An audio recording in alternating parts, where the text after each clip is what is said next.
All right, let's jump right in with a quick question. Which one would you take? Option A, a guaranteed 900 bucks, cash in hand, or B, a 90% shot at a cool grand. Think about it for a second. Got your answer? Okay, hang on to that, because whatever you picked, it's a clue to a kind of hidden operating system running in the back of your mind. Today, we are cracking the code on why we make the choices we do, especially when things get risky. We're going to dig into this game-changing idea called prospect theory. It comes from two psychologists, Daniel Kahneman and Amos Tversky, who basically turned our whole understanding of decision-making upside down. But, before we can break the code, we first have to understand the official rule book, the way economists thought we made decisions for, centuries.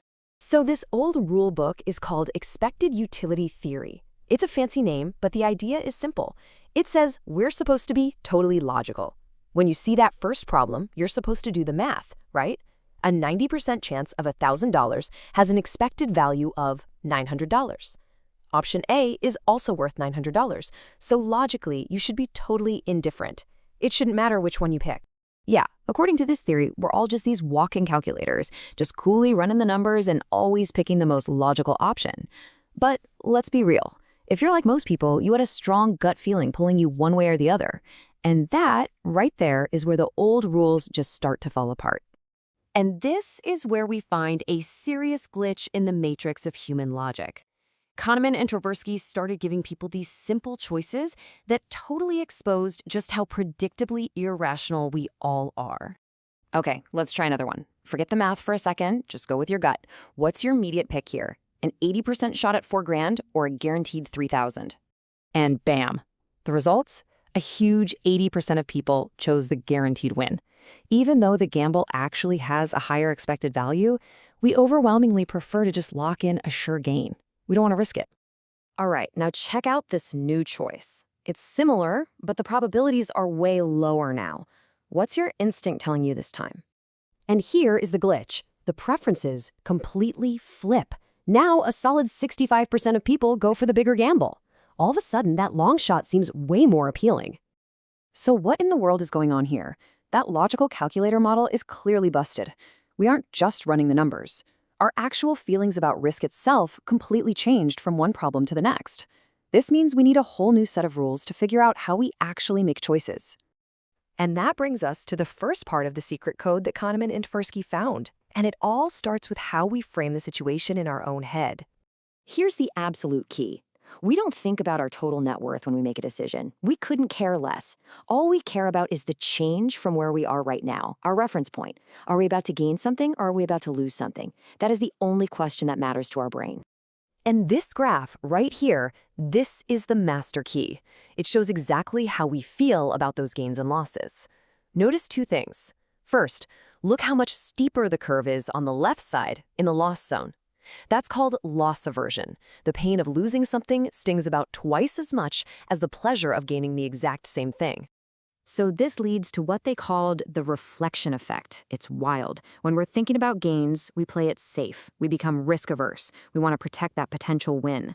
But the second we're faced with a loss, our entire strategy flips. We suddenly become risk-seeking, willing to roll the dice on a big gamble just to avoid taking a definite loss.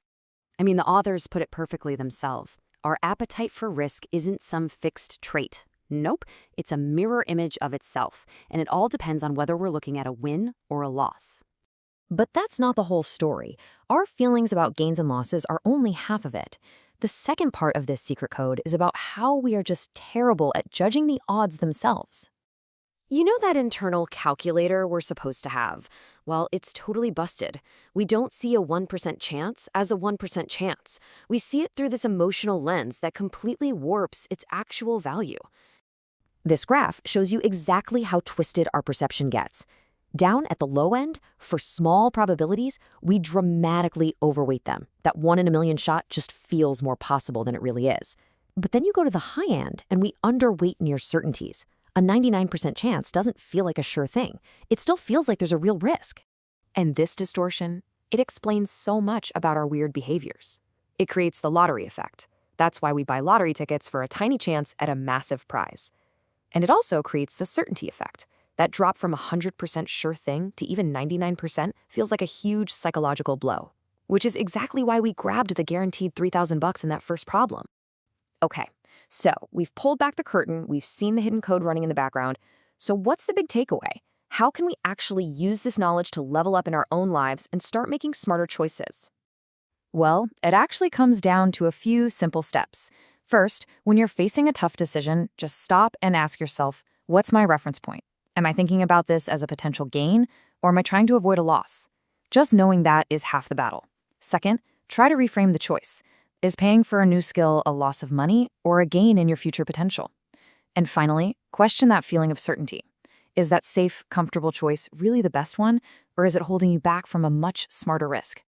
And you gotta remember, learning about these so-called glitches isn't about pointing out our flaws. It's the opposite. It's like you're finally getting the user manual for your own brain. And once you know the secret rules, you can start to decide when to follow them and when to write your own. In the end, it really all comes back to this one powerful idea from their original work. We don't live our lives in final states. We live in the moment of change. It's the journey, the feeling of a gain or the sting of a loss that truly drives us. So I'll leave you with this question.